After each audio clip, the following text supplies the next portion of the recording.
Let's see. Lots to talk about. We're oriented a little different today. We're in thrust.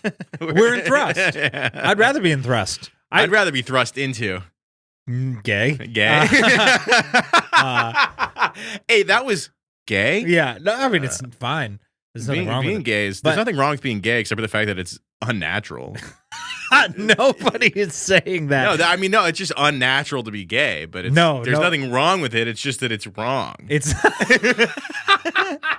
Dude, fine. I went to a show the other night, and I went with Nate, who is like kind of bi, but like mostly straight, right? Yeah, sure. And we went to the show. We have another friend. Go ahead. He's like kind of gay, but kind not of really gay. kind of bi, but mostly gay. Yeah, Sam Bilski. Yeah, he's just gay, dude. But anyway, he's unnaturally gay. Yeah. But Nate, dude. So the comic on stage, she did like, is anybody here queer, whatever? And Nate like spoke up real loud for like no good reason, because I feel like he clapped. He was like really getting into it. And so she goes, "Oh, are you queer?" And he goes, "Oh, I'm just kind of like an anything kind of guy." Yeah. Like and then she laughed, and then she looked at me and she goes, "Are you guys together?" Yes. And I was like, No. And she goes, "Well, what are you? Are you a fuck anything kind of guy too?" Like she made it all fucking intense. And then it's like at the Crow, which is like such like a gotta be a touchy, little touchy. So I'm in the crowd and I just go, "No, I'm a normal kind of guy." Oh my god! And the whole crowd was like split on whether or not it was funny or like booing me if I was being an ass. But I didn't frame it that way. She's the one that goes, "Are you a fuck anything kind of guy?" And I was like, "I'm a normal guy." I didn't know what to say. Yeah, well, because it was on the back of "Are you queer?" Yeah. And so you're like, "No, I'm not queer. I'm normal." Yeah. Which I think is a fair statement, because queer is abnormal, right? I'm just kidding, everybody. I'm joking. Hello, everybody, and welcome to the Pleasure Well podcast. I hope you get cast on SNL in the next coming months, dude, because that is your ticket. No, dude. If I get cast on SNL, they're not casting me anyway, dude. I'll earn 1 point. They need a beefy guy. Yeah, that's right. They need a beefy guy that doesn't really like gay people, and I'm willing to adopt. When we're back with no female guests. Hey, we're back. Hey, everybody. Thank you for tuning in and welcome to the Pleasure Well podcast. My name is Harrison Scopes. I'm here with my co-host, as always, Chris Wadekiss, the new father. Yes. Official. So excited. I was holding on to the last episode because I was like, I can't release this if his wife dies in childbirth. So I was holding on to it. And then once everything went well, you guys got to see it. Yeah. So well, not the birth. Not the birth. Unless you guys really want to. Yeah, it's HD 360 you cam. Have to subscribe to the Pleasure Whale Patreon. Yeah, if you want to watch her birth, it's only in VR, so you got to get a VR headset, and then you can enjoy the live birth of little Cleo, who we love. Cleo is my daughter's name. It's so funny because I feel like VR headsets are only used for porn and now for birth, so it's all vaginas. Oh, dude, it's still porn. Oh, in a way. People aren't watching this for any reason other than to stroke it. Speaking of stroking it and babies, welcome to the pleasure. I'm just getting extra welcomes in case I need good. to. No, you don't. I loved it. I thought it was funny. I started off by gay bashing. Yep. I love that I can see Indy and Tori today. I usually am not looking at their cameras, but I can see them. They look like they're having a good time. What's up? We love the booth. How's it going? They're eating their dinner because we had to come in early today, guys.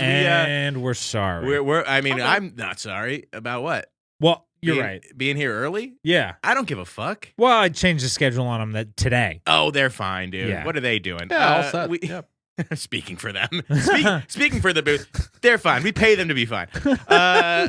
You guys are so much more than that, and I just want you to know that. Well, you know what? I actually referenced the booth as friends in a prior episode, and Chris goes, "They're not your friends." So my god, I disagree. So okay, we're all buds. Yeah. So since you took that friendship away from me, now I'm going to treat them as they deserve to be treated, as objects.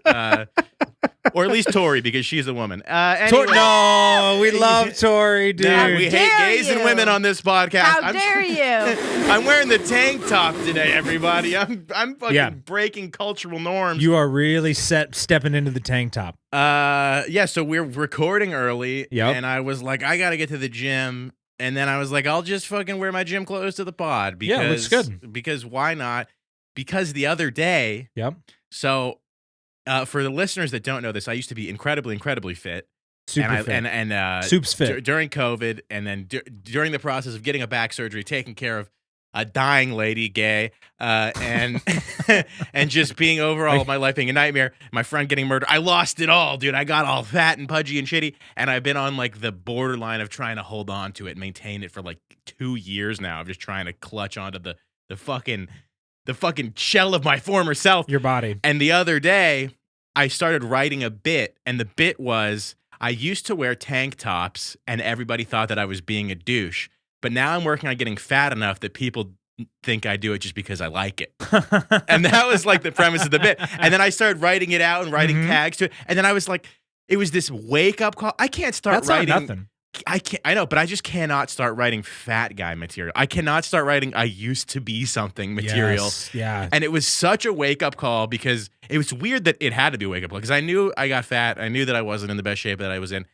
But I seriously started writing this bit and I was just like, it was the thing that pushed me over to just be like, I cannot get on stage and be like I used to. I'm fucking 29. Yeah. No, dude, I get it. And I say this all the time. I do a bit about it. Comedy will reveal who you really are. And it seems like that's what happened. You started doing a joke. Like I love that it was able to help you because it hurts most people. You know what I mean? It pushed me over. It hurt me, and then it helped me. Yes, because I started thinking like, oh, this is a good bit. You ever seen the movie Inside Out? People are gonna laugh. No, I haven't seen it. Oh, is that about your wife giving birth? Just yes, prolapse. Yes, everything. Her anus prolapse during a scheduled C-section. No, Inside Out is a movie about inside. It's like they personify the 5 main emotions that run your life, and I hate to spoil it for you. Was one of them homophobia? No. Well, I guess disgust could be homophobia. Technically, it's that's voiced by Mindy Kaling.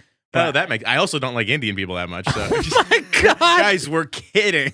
Yeah, obviously it's a joke. I'm experiencing fear, which is the purple guy. Don't worry about it. But anyway, so in there, the big takeaway is that when you feel sad, like the way to get to happiness when something bad is going on is to be sad. Yes. And then when people notice you're sad, they'll come to your rescue. Yeah. And it sounds like that's what comedy did for you. Yeah, comedy came to my rescue. Comedy made you sad, and then I guess you came to your own rescue, and now you're happy again because you're lifted. I'm working on it. Yeah, I'm a month in. A month. If this is a month in, dude, you look great. I'm a month back. Yeah, I mean, I have a lot to. Muscle memory is a real thing. This is an audio medium, and we're like, you look great. Well, look me up, guys. They all know what I look like, but.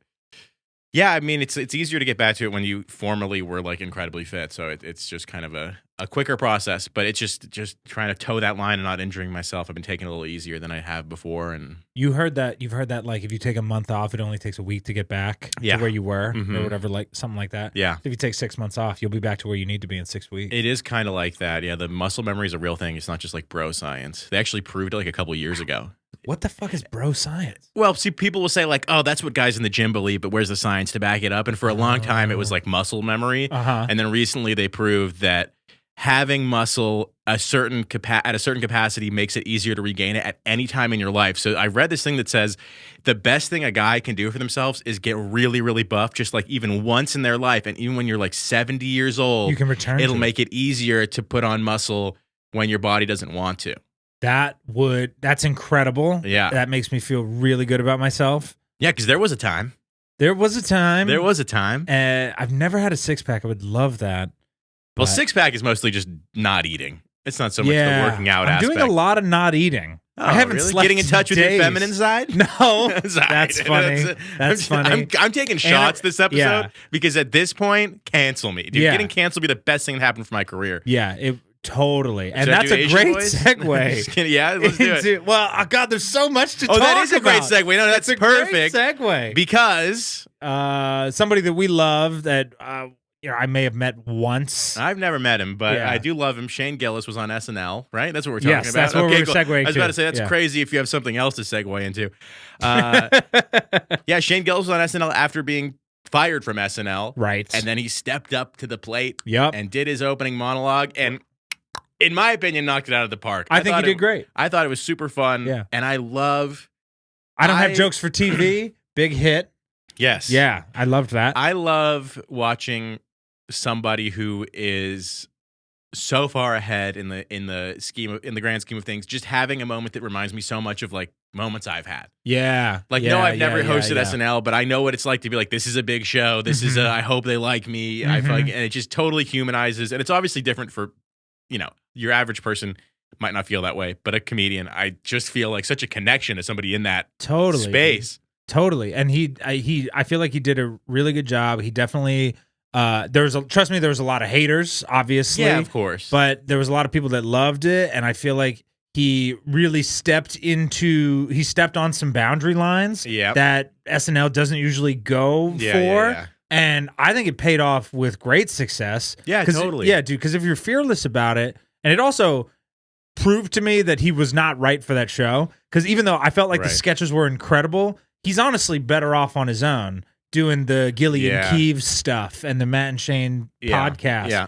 You know, that's the whole thing. Like you can, like in comedy, and I've been thinking about this a lot because nobody has ever like co-signed me, like anybody big, but you have options. You can take the cosign, or you can go for the cosign, or you can do it as independent as possible and just try to skirt around all that shit.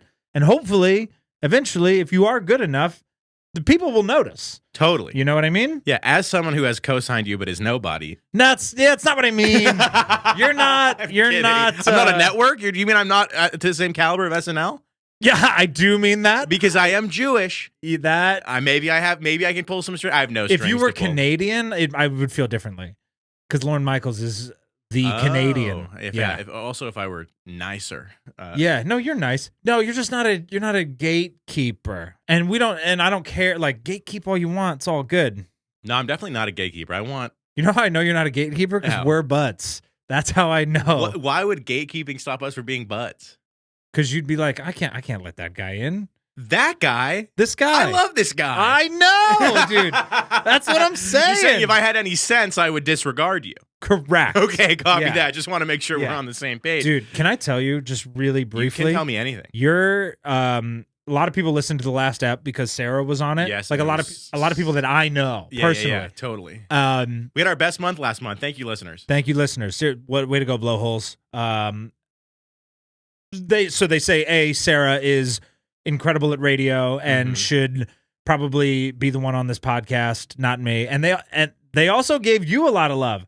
I got trashed. They were like, Chris, you're not that funny, dude. No, but what is it with the people in your life, dude? I don't know. What is it? I don't know, but they really liked you and they loved Sarah because they felt like you kept the conversation going and you had some little quips and stuff.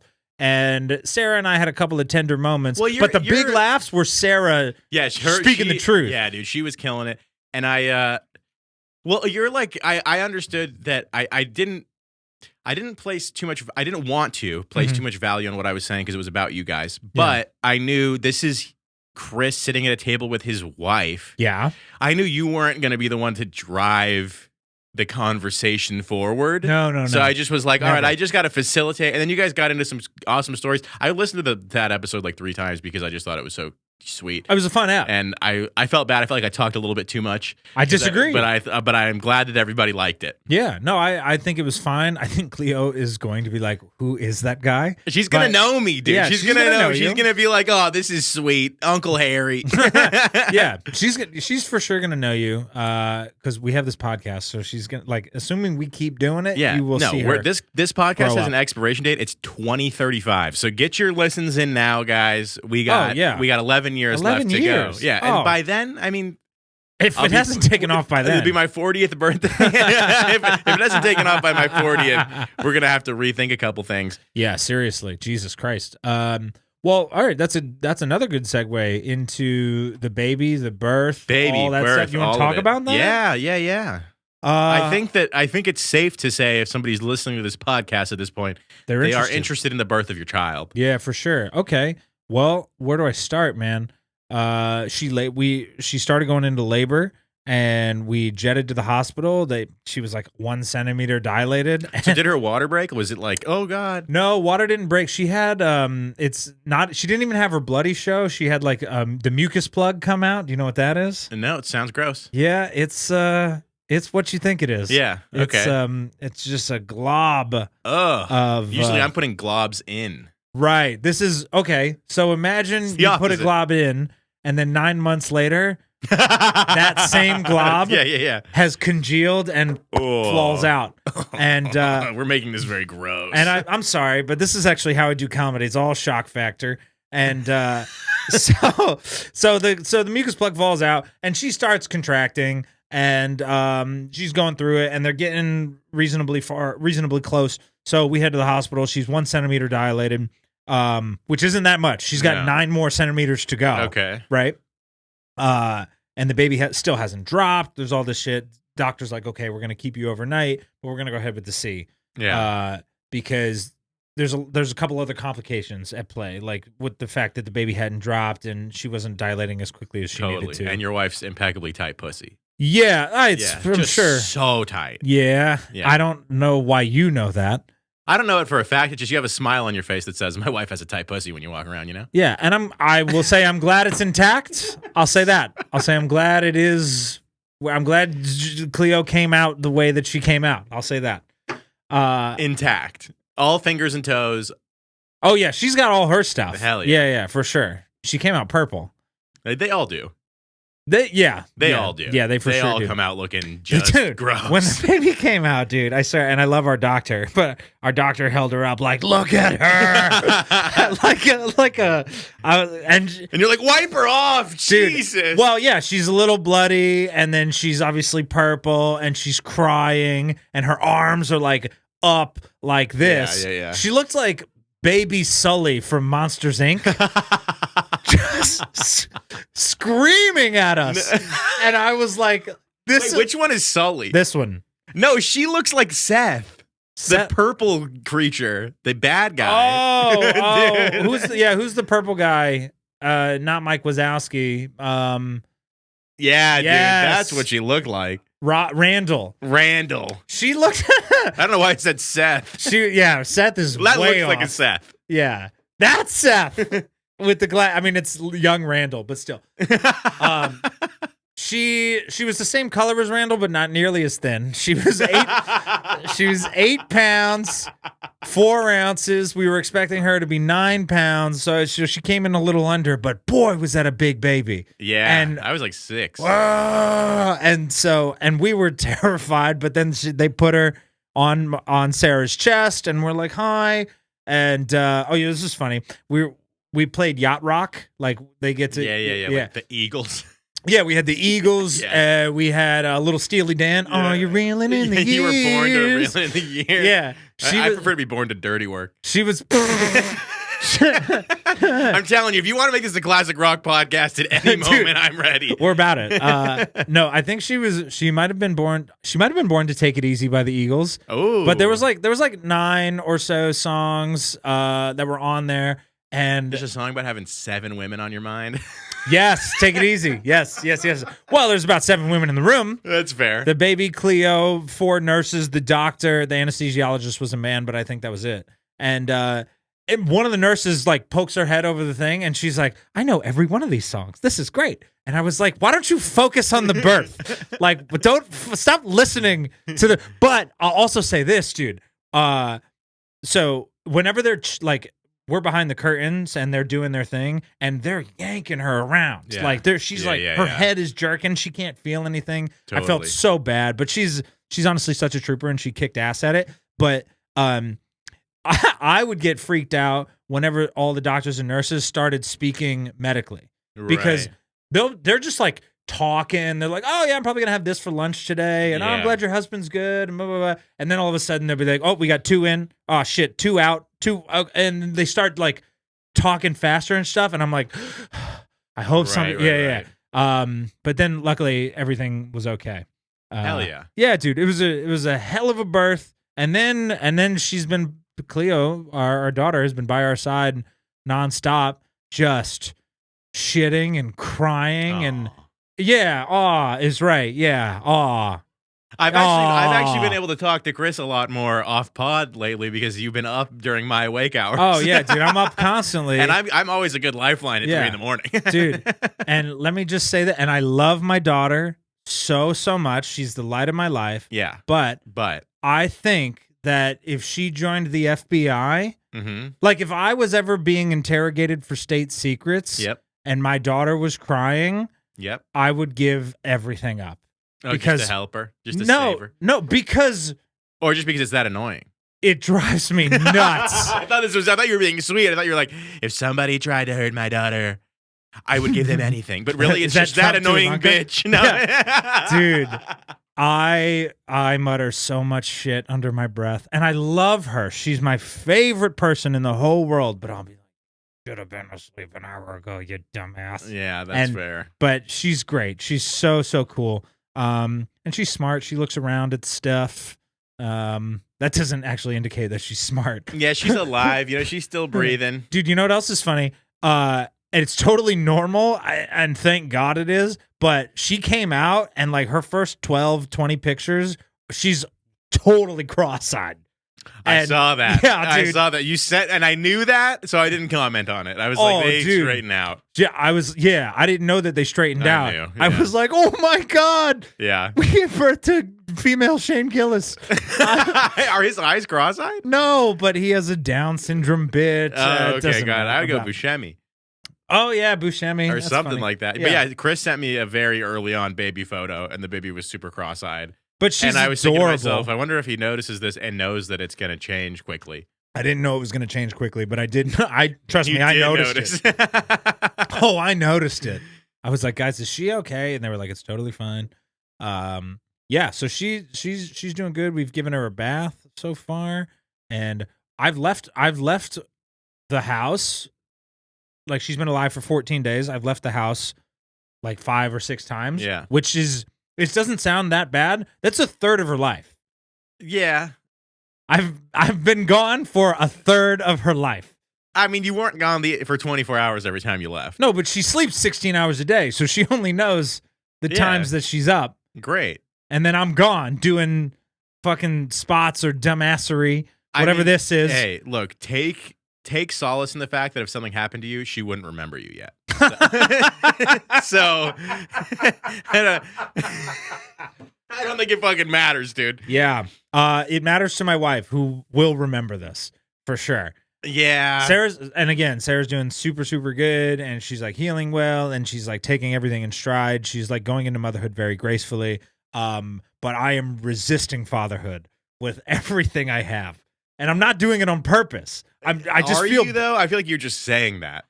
It's just how it. I think that like outside looking in, that might be how it looks. I don't think so. Okay, that's good. I think I'm very insecure. You guys know this. Yeah, they know. He's a great dad. He's been doing everything right. He literally has left the apartment probably for 30 minutes 5 times, and he's like, "I've abandoned my boy. I abandoned my child.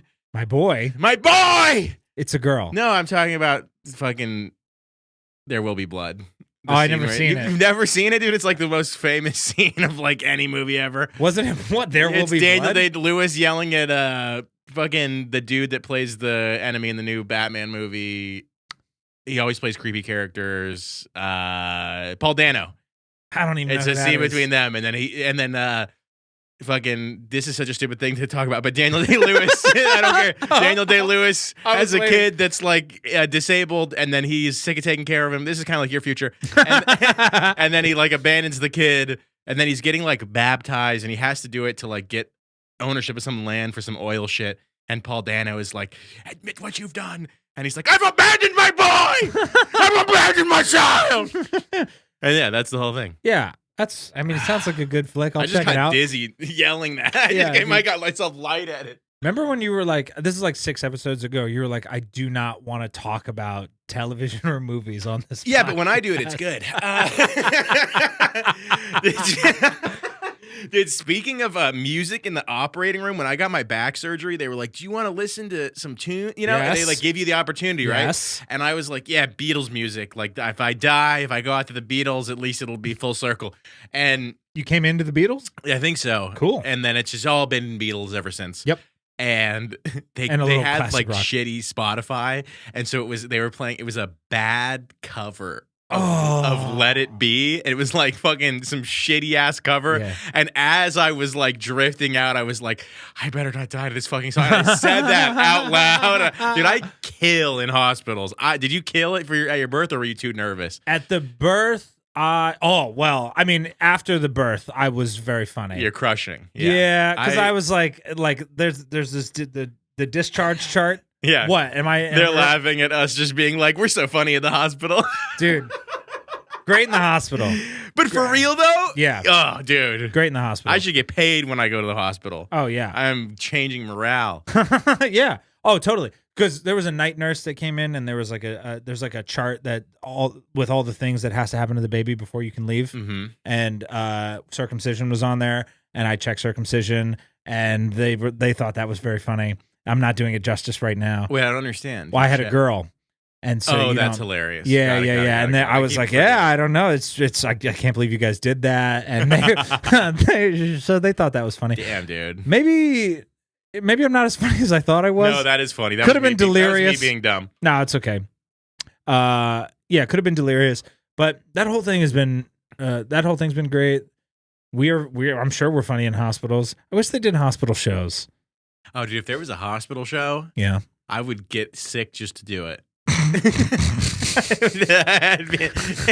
We're only booking comics with COVID this week. I'd be out there licking handrails. I'd be like, this is going to be my big break. COVID comedy. Dude, COVID comedy that could have been a thing. Live from UCLA and Westwood. We're hosting COVID comedy next month. If any of you guys want to get sick and come on down, the audience is going to be the burn unit. So bring your best material.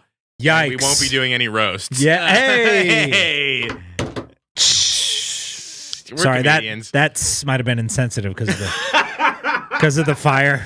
We'll be watching Freddy Krueger afterwards. we'll be doing a Freddy Krueger movie marathon and yelling at the patients, going, "This is what you look like." Sorry. Right. Where's my boy? Anyway, I'm yelling a lot on this pod. Yeah. I took pre-workout before this. I'm energized. Yeah, it's the earliest we've ever done the pod. So you went big alpha. I don't hate it. I'm just in it to win it today. Yeah, it's good. I have something. Let's see. I want to. Let's talk to me, baby. Okay, so are you watching Love Is Blind? And unfortunately, yes. Okay, Booth, get ready. Season 6. Yes, season 6. There is a character on the show that looks. Don't say like me. So much like me. Oh, good. Okay. It is unbelievable. I have What's his name? Trevor on Love Is Blind. Oh, Trevor. Yes. I have gotten. I feel bad for Trevor. I have gotten, and when I tell you that I have gotten 40 text messages from random people in my life about the fact that I look like this guy. Yeah. It's gotten to the point that I get texts from people I haven't heard from in a while, and I know before I open it, it's going to be them telling me I look like this guy. And I am Hey, are you on Love Is Blind? Hey, I am not exaggerating when I tell you over 40 people have hit me up.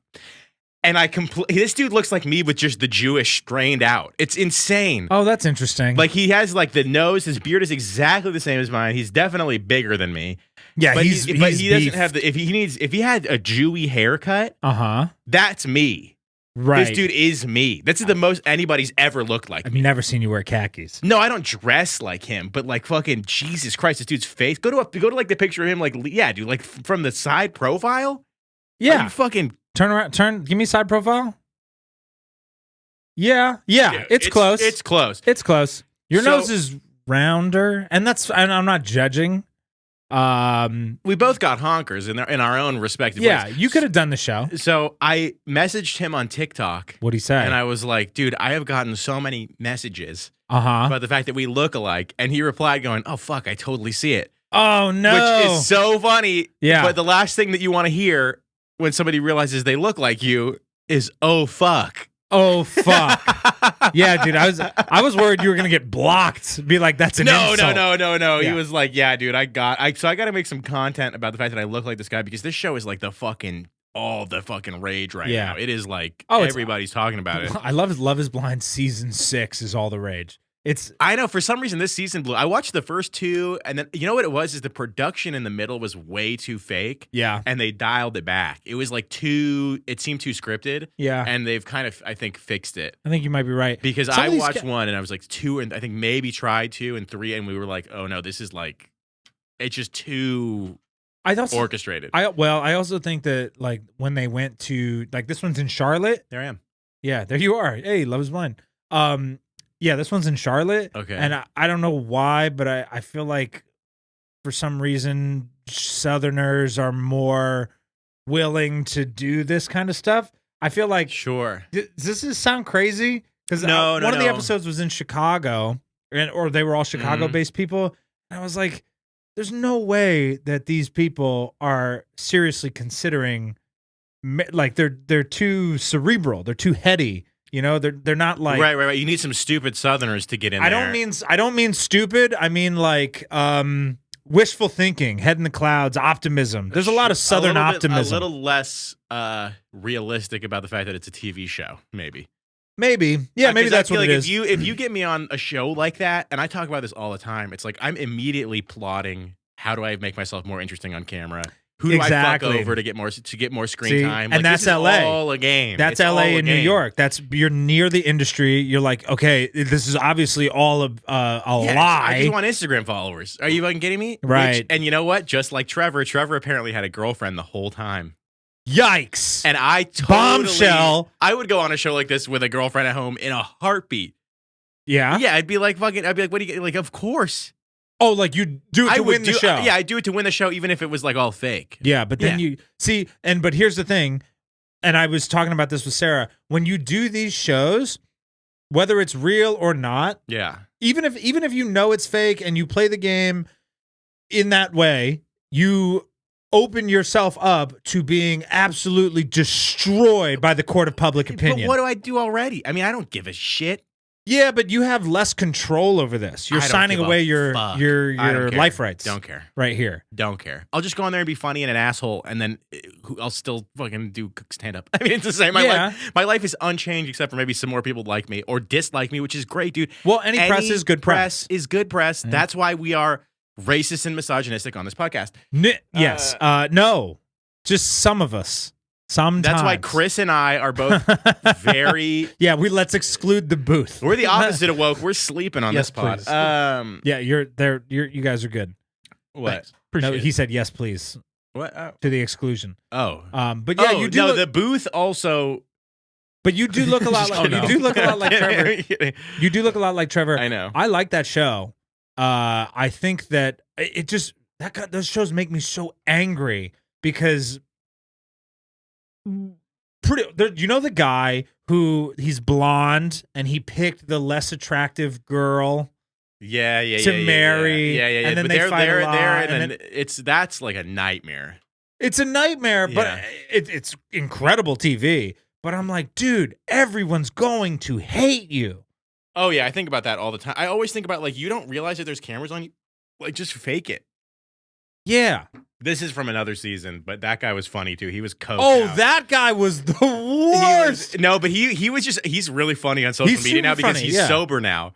And he jokes about the fact that he was just coked out of his mind on that whole fucking season. Yeah, dude. I liked him. Shane. His name was Shane. I remember him. I remember people absolutely hated him too. I just couldn't help but love him. We watch a lot of, and I'm sorry that we're talking about TV, but Sarah and I watch a lot of like kind of like game show television. Like, yeah, it's exciting to get involved. Yeah. What? Yeah, like if there's like Who Wants to Be a Millionaire? You answer the questions. You get involved. That's what game shows are all about. Yeah, for sure. We definitely do that. We watch Jeopardy every night. But I'm talking more like I'm talking. Sorry, that just really caught me off guard. I know. I'm like, I don't know why that was such a weird thing to say. I don't know. Weird, dude. Take a moment. Okay. There's shows like House of Villains and like Traitors and shit like that. Whatever. They get these reality TV people in and they play games with them, and it's honestly the perfect television. Because what was the original one that everybody with Johnny Bananas or whatever was on it? The Challenge. The Challenge, yeah. It's Challenge similar is perfect. To that. Yeah, it's a challenge. Well, that's the thing is like there's a game element. So there's shit to solve. There's also like elements of backstabbing and shit. Yep. So there's like mystery going on. And then there's like then you grab the reality TV people to do it, like Bravo people. Right. And so now there's big personalities and it's like a recipe for perfect TV. Totally. Like, yeah. I used to watch Jersey Shore.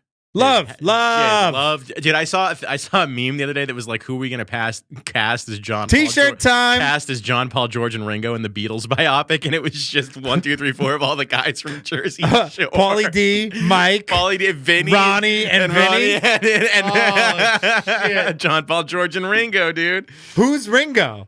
Who cares? Probably Vinny. I mean, I don't know. Fucking who cares, dude? Oh man, I have a question for you. Yep. When you were younger, did you make jokes in class? No, I was no, not really. No. I would sometimes make jokes to the teacher when called upon. Right. Yeah, but you weren't like, here's a great opportunity for you to make the whole class laugh. You were more reserved because I wasn't reserved. I was totally the class clown. I don't know if I want to say class clown because I feel like class clown was always more animated. I'm not like super animated, but I definitely was like looking for good jokes while we were like reading books out loud or doing shit like that. I was always trying to get a zinger in there. Yeah, during class. You took opportunities. You took like unscripted opportunities to do bits. 100%. Yeah, and I think that's actually where I got comfortable bombing because like you take a college class and you tell a joke and nobody laughs. You just have to sit there. Oh, and I eventually I just became so callous to it. Sometimes my girlfriend will be like, dude, you say stuff and you really just don't care that like nobody laughs. And I was like, I mean, that's love. That's love of the game, baby. Yeah. I mean, I don't get whatever. Wait, you did that in college? Yeah. What are you, crazy? Yeah. I would never. When I would show up for college classes, the first thing I would think is here's 60 people that have to listen to my jokes, whether they like it or not, for the next semester. No, at no time were you like, there's going to be a lecture. No.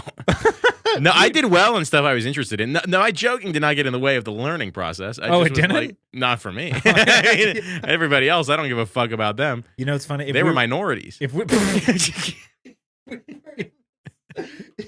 we were in the same college class, and you were cracking jokes, I'd be on the other side of the room, be like, pipe down. And you would be like, I'm funnier than this guy, but I can't. I'm not. I wouldn't say that, but I would be thinking it. Yeah. Well, I'd go home and I'd be like, this fucking asshole, fucking piece of shit, and then just do 4 minutes to my frat brothers who also hated me. So it's like they wouldn't care. I was not like that, and I thought you meant in like middle school and high school. No, that too, though. I mean, yeah. Well, when I was in middle school and high school, I would do. They would give us assignments, obviously, and like any opportunity to speak out loud, like we had to write a poem or we had to do like an English class or a short story or whatever. Yeah, those were always, I love doing like speech and debate, and I would like, so if I was like supposed to speak, I would try to do jokes, but never really out of turn. Though I can think of one time that I got caught kind of like mumbling to myself out of turn, and it didn't go how I expected it to go.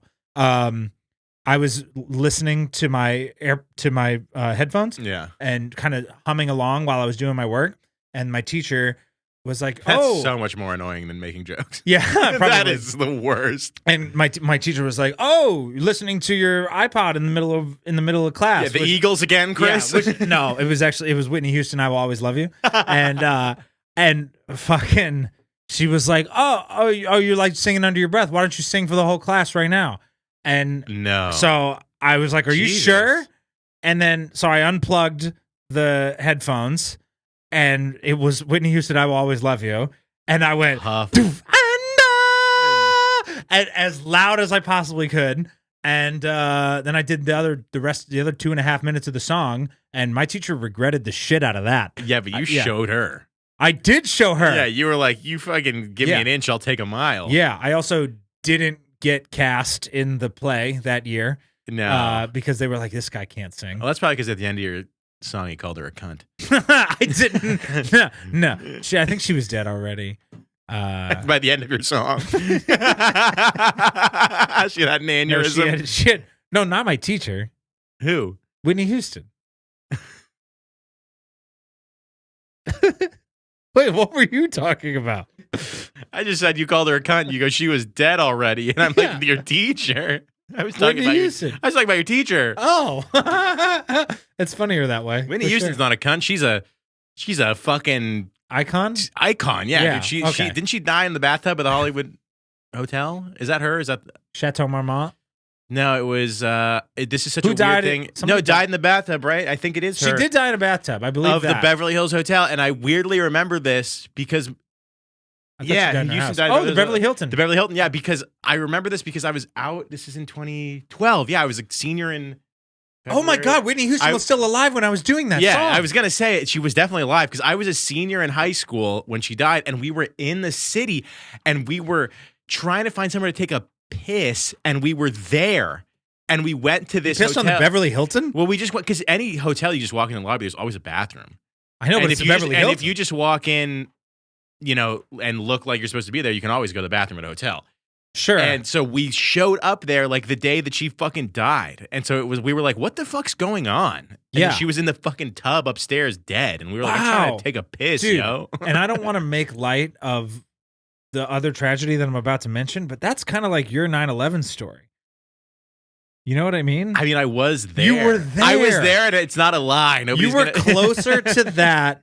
Like most people, there's a lot of people that have a 9/11 story about how it affected them and whatnot. But they're like, oh, yeah, it really turned us around. But they were in Chicago. Right. You know what I mean? Right. No, I was there. Yeah. Okay. I was there. I was also there when the towers fell.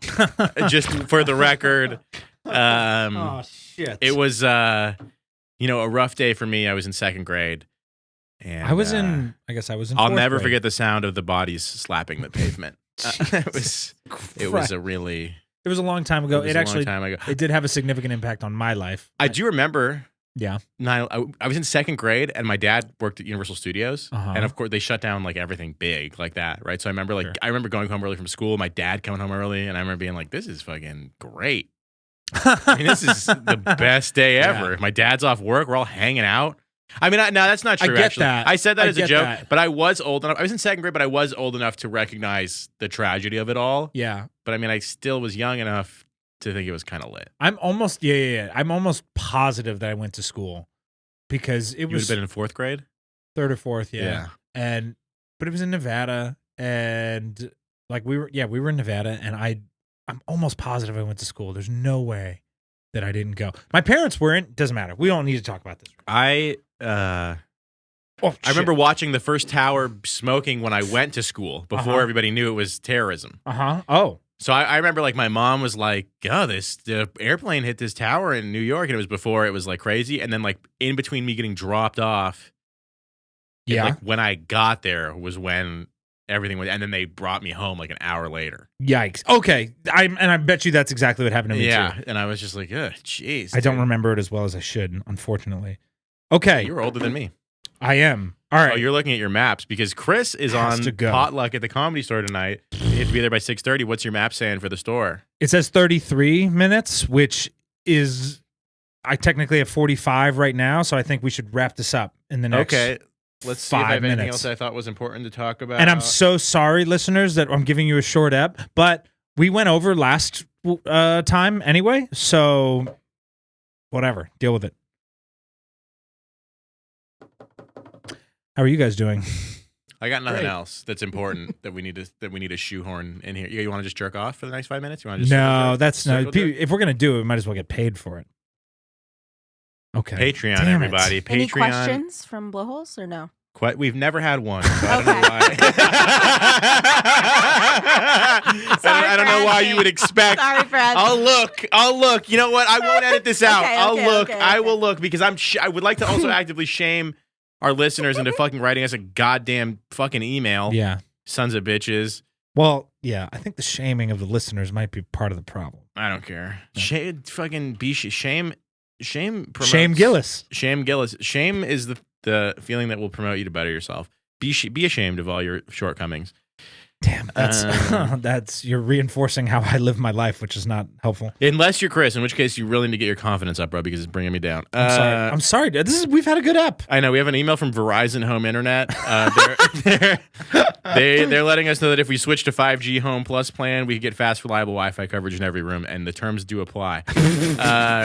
I'm not sponsored. More of a Spectrum guy in multiple ways. I'm on it, and I pay for the internet. All right, everybody, thank you guys guys. dude? Thank you guys very much for listening to the Pleasure Well podcast. My name is Harrison Scopes. This is Chris Wakis. As always, we're very excited you guys listen. If you guys have any questions, you can email us at pleasurewhalepod@gmail.com. Message us on the Instagram. Talk to us. Tell us what you like. Tell us what you don't like. Tell us what you want to talk about. Send us an article. We'll read it. Tell us things at the booth can do things. I got fucking.